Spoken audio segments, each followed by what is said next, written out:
Everyone, आज हम पढ़ने वाले हैं लेटर राइटिंग। देखिए, लेटर दो तरीके से लिखे जाते हैं, फॉर्मल एंड इनफॉर्मल। फॉर्मल का मतलब क्या होता है? जब आप किसी रिस्पेक्टेड पर्सन को या हायर अथॉरिटी को किसी परमिशन के लिए लिखते हैं। और जो इनफॉर्मल होता है वो आप अपने किसी नोन रिलेटिव को लिखते हैं। तो इनफॉर्मल लैंग्वेज का मतलब आप कैसी भी लैंग्वेज यूज़ कर सकते हैं, बट रिस्पेक्टफुल होनी चाहिए। दोनों ही लेटर्स के कुछ रूल्स होते हैं, उन्हीं के बिहाफ पे आपको मार्क्स दिए जाते हैं। ये इतने इम्पॉर्टेंट होते हैं कि आपके थर्ड क्लास से लेके सीनियर क्लासेस तक हमेशा आते हैं, जिसको हम एप्लीकेशंस बोलते हैं। ठीक है, लेटर और एप्लीकेशन एक ही बात होती है। तो देखते हैं आज पहले बेसिक इंपॉर्टेंट रूल, जो कि हिंदी और इंग्लिश मीडियम दोनों ही स्कूल के बच्चों के लिए इम्पॉर्टेंट है। हिंदी मीडियम के बच्चों के लिए ज़्यादा इम्पॉर्टेंट है, क्योंकि कहीं ना कहीं वो क्वेश्चन को समझ नहीं पाते हैं कि लेटर में लिखना क्या है। तो आज हम बात करने वाले हैं फॉर्मल लेटर की, यानी कि जब आप किसी रिस्पेक्टेड पर्सन को लिख रहे हैं तो आपको कुछ रूल्स याद रखने हैं। पहले तो आप क्वेश्चन को ध्यान से पढ़ें। देखिए, राइट एन एप्लीकेशन, एन क्यों आए? क्योंकि ये आर्टिकल है। Write an application to your principal, आपको प्रिंसिपल को लिखना है। Requesting him to grant you full scholarship, तो आपको रिक्वेस्ट करना है। अंडरस्टूड? ग्रांट का मतलब आपको देना है क्या? Full scholarship. अगर आप स्टूडियस स्टूडेंट हैं, आपको स्कॉलरशिप मिल रही है लेकिन पूरी नहीं मिल रही है, तो आपको लेटर लिखना है, एप्लीकेशन लिखना है कि मुझे फुल स्कॉलरशिप दी जाए। उसके लिए आप किस तरीके से लिखेंगे? तो आप क्वेश्चन समझ गए हैं कि आपको एक एप्लीकेशन लिखनी है, प्रिंसिपल को लिखनी है, किस लिए लिखनी है, आपके पास में सारे रीजंस हैं। तो सबसे पहले आपको नंबर डालना है। लाइफ में याद रखना है कि नंबर से चीज़ें लिखनी है। लिखनी किसको है? उस पर्सन का नेम। फर्स्ट नंबर पे to whom you are going to write, तो आप प्रिंसिपल को लिख रहे हैं, तो द प्रिंसिपल। देखिए, आप टू नहीं लगाते हैं। पहले टाइम में टू लगता था, टू द प्रिंसिपल या टू द ऑफिसर, जिसको आप लिख रहे हैं, लेकिन अब टू नहीं लिखते हैं। रिमेंबर, बहुत सी ओल्ड बुक में आपको टू मिलेगा, लेकिन अभी हम नहीं लिखते हैं। डायरेक्टली फर्स्ट नंबर पे द प्रिंसिपल। ठीक है, अब उनका एड्रेस, यानी कि वो किस स्कूल के प्रिंसिपल हैं, उनको लिखना है। आपके स्कूल के खुद के प्रिंसिपल हैं, या आप अपने ब्रदर सिस्टर या किसी के लिए भी लिख रहे हैं, तो उस स्कूल के प्रिंसिपल का एड्रेस। जैसे ये जेम्स स्कूल है, ठीक है, सिर्फ स्कूल का नाम। सेकेंड नंबर पे स्कूल का नाम। थर्ड नंबर पे प्लेस। प्लेस का मतलब वो दिल्ली के हैं, कानपुर के हैं, लखनऊ के हैं, हरियाणा के हैं, कहाँ के हैं, then you have to write the place. Clear? तो नंबर से चलेंगे। The principal first number, second number the name of school, third number place. ठीक है, ये याद रखिएगा, ये हर एक पॉइंट इसके नंबर के मार्क्स होते हैं। Then fourth number date of that day. जैसे for example today you are writing but tomorrow you will submit ना, तो कल की डेट आप डालेंगे, आज की नहीं डालेंगे। If you want to submit today, तो आज की डेट डालेंगे, पूरी डेट डालेंगे। जैसे टुडे फॉर एग्जांपल 1 दिसंबर 2024 या 2000, जो भी आपको डालना चाहिए वो आप डेट लिख सकते हैं, लेकिन राइट डेट डालेंगे। Now most important, subject. देखिए, सब्जेक्ट के बिना, क्योंकि मोस्ट ऑफ पीपल क्या करते हैं, सिर्फ सब्जेक्ट को रीड करते हैं, बाकी नहीं पढ़ते हैं। तो सब्जेक्ट में मेन रीजन आपका क्या है? देखिए, to grant you full scholarship, ये हर क्वेश्चन में दिया होता है। बस आपको क्या ऐड करना है? रिक्वेस्ट।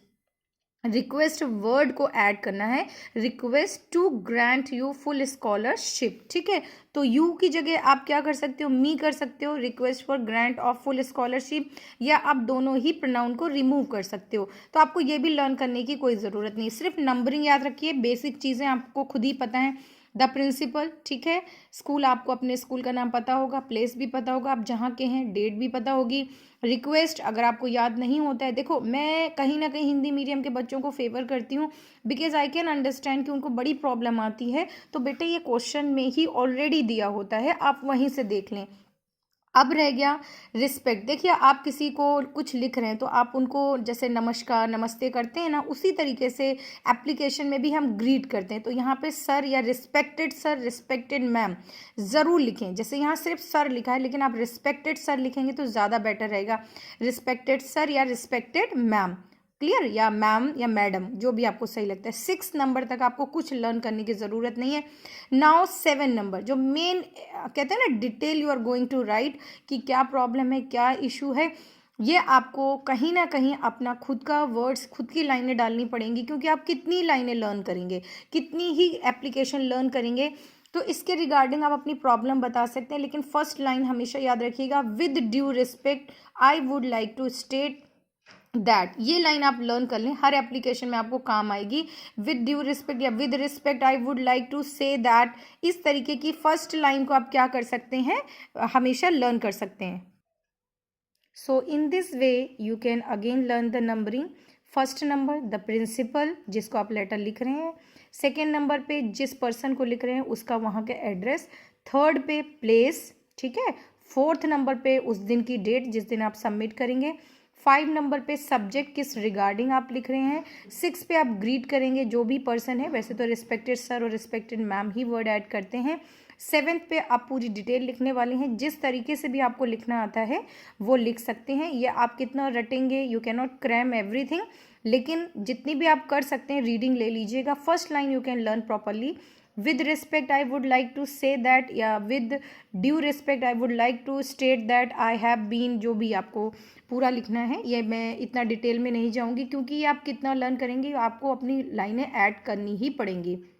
लास्ट में जब आप रिस्पेक्ट के साथ फिनिश करेंगे तो यहाँ पे आता है 8 नंबर पे, इस पूरे पैराग्राफ के बाद में योर फेथफुली, तो यहाँ पे योर्स फेथफुली, इससे पहले थैंकिंग यू वर्ड भी आता है, आप ऐड कर सकते हैं थैंकिंग यू। उसके बाद में योर्स फेथफुली या योर सिंसियरली वर्ड आप यूज़ कर सकते हैं। आपका फिर नेम आ जाएगा 9 नंबर पे, किस क्लास के हैं या आप जो भी हैं। तो ये आपको नंबरिंग याद रखनी है, इस नंबरिंग से ही आपको पॉइंट्स मार्क्स दिए जाते हैं, जैसे 1/4 1/4 1/4 1/4, ये ऐड करके आपका स्कोर बनता है। अगर आप बीच से स्किप कर देते हैं, अगर आपने एड्रेस नहीं लिखा तो आपका मार्क्स डिडक्ट हो जाएगा।